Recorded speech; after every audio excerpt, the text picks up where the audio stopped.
voisun padar sang lui kai sana fe hai voisun chu mi hrim du thu samin kan fe thialom tak zeta mi som ni le parit lai kan fe a tu hin chu kan zuk tlunga hi tu charulin loisa an sung ding an zuk bui pui me ka hi tu hin chu sunga ka uma tu charul hai le atu la poi momo tu charulin an hang tho sok soka thing hai dam an zuk lak khoma tu kum lo jaw chu an hoi khopel an lo hai a fai thei bok an bu hai a tha thei bok fe man la khopel a fe no hai ta ding chun chu leng lai chan an ti angkha ni in ka hri boi sun zet chu khomul khom asik lesa an hoya aboru khom an nem tak zet ani lum khom alum bek bek no khopel hi ro mai sumin abom chi atlang hai ai hang clear vela khusot lunglen khom khi rangdel den ahung thoi dam song in ka hri marthli fim martlang pui sumin a ibom chui karahin lo in hoi tak takin tin lai ai pi le pu hai khan an lo tho hlaka thang thar chena khom lo hai lanain in hoi ti takin hunlen ni an lo pham hlaka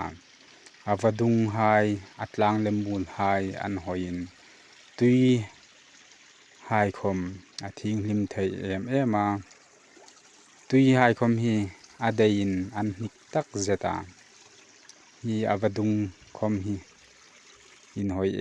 mel ania abu hai khom thlin ahung mu chun an soi dima du thu samin mu thein a ani tu kum lo jaw chu kum dang nekin an hoi lema tua kan kai san fe chu ring nekin lo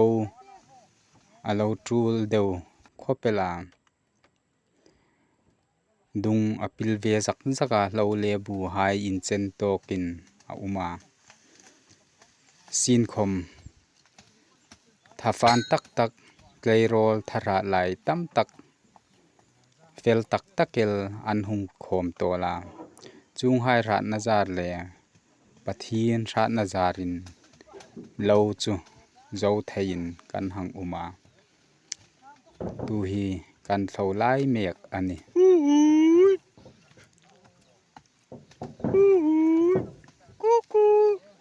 lo thlo tu hai khom ka sol ka kham tilawin asura sa hnui khom don lawin kan hang tho soka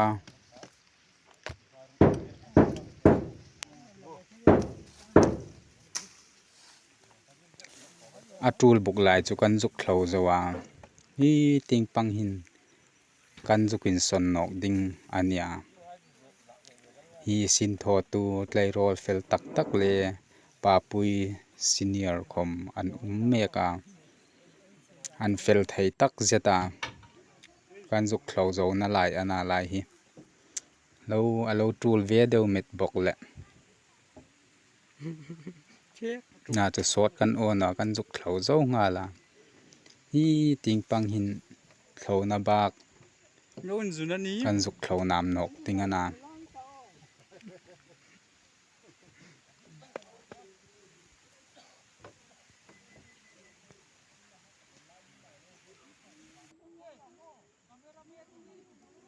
bu hiang envel in la atha em hing lai vel mi chu dunga pil zaka adumina dum mar thayani ai pi le pu hai hun lai kom kan bu hai alo that ji thi an lo hril ur tak zeta thang thar a chen khom hin bu hau hai chu minei nung ai lo ti hlaka tu cha han mian juk sunga hi loi sa in nik tok takel an juk sung lai ana hi khumur murina uma an juk sung zo thok khatana hi lai vadung hi an hoi em a hi lai sak lai hin lungpui moi deu deuela uma chu nuya chuna hung pu tana adei khoma deya an nik emel adon hai chun a thoi dam song song lakani hi lai tui hin adon ta phot chu anin sir ngai no hi lai tui hi adei tha a an nik boka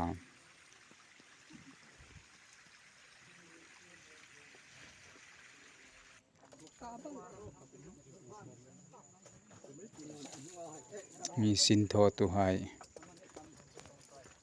lo juk thlo zo zukin loi rui juk the tan ding me kana hi bun thura mi ai khang thun no kin la tu charul khoman fel thei khopel mi bu hai an juk sim me ka bun thur zo hin me juk thur no kan ta chu zo chun sin tho tu han bu kan hang fak tlang ding ani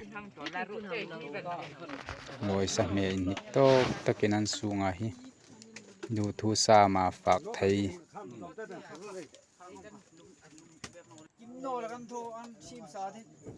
mar hai me char tang an iti ngei chu tu chahan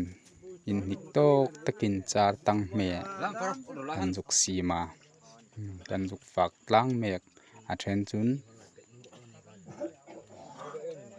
in nikan ti talwa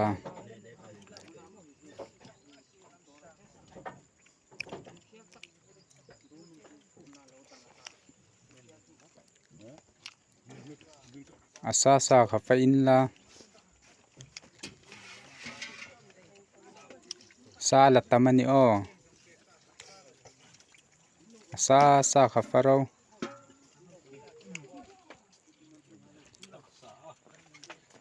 hi ting pang hai khom hi asa sa kha bengro sa kha dit to ka fak thei umani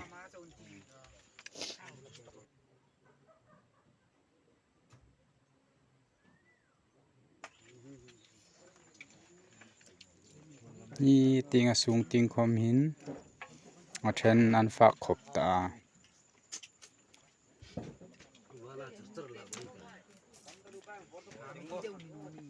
tu chai khan asa sa ka thurin la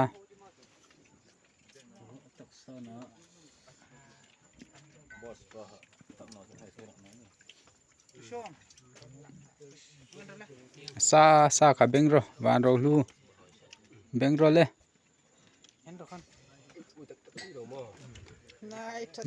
to ka fak ding a umani ha fak treu ding nai talu deng so long bai thau sina homa fa treu treu ro sen dai juk rian nok na pol puk pukin la nit to kin ai fak dan voi sun chu kai san fe fe nok ni hom a dal thaya ai fe lai in du tho taka bu khom fak ding sinai khom tho ding asa hom ala tamani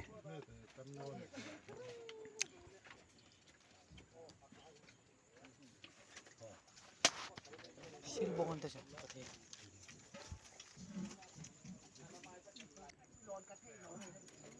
to khat juk fak zo fe ding in tun zai an rel ding in trin ting an pan ta tu hin a then chu an in sim mek in ting in loi ding in a then ala fa pol an uma then a fa zo nakile en num hu ilan el thaya a fa zo zo hai chu in ting fe ding in an juk in sim me ka thleng hai an juk khre fa ya tu hin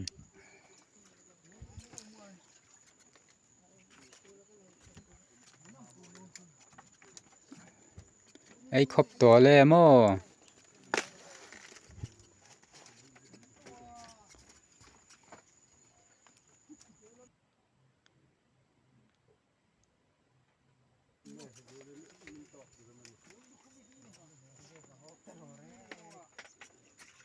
cuckoo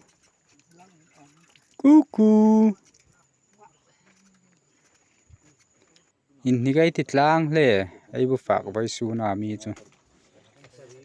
ai kai san fe lai po po chulan hoi ka ti pol takani ka ya ding chun kai san fe hi la fe zen zen lo kana kai san fe lai chun hoi pol takalani chu cha hai ko man fe la bu la ka tha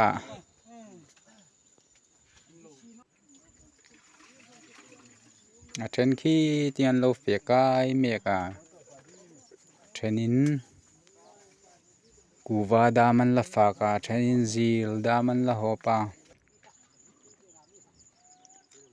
tu nang fe ding in kan in sim tol me kan ta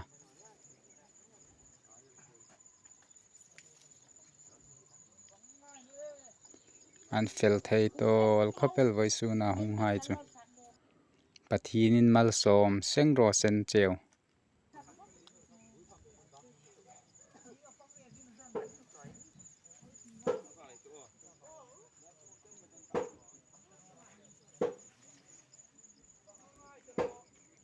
alo amul le tlang dung hai khom hi an hoi ani su mina bo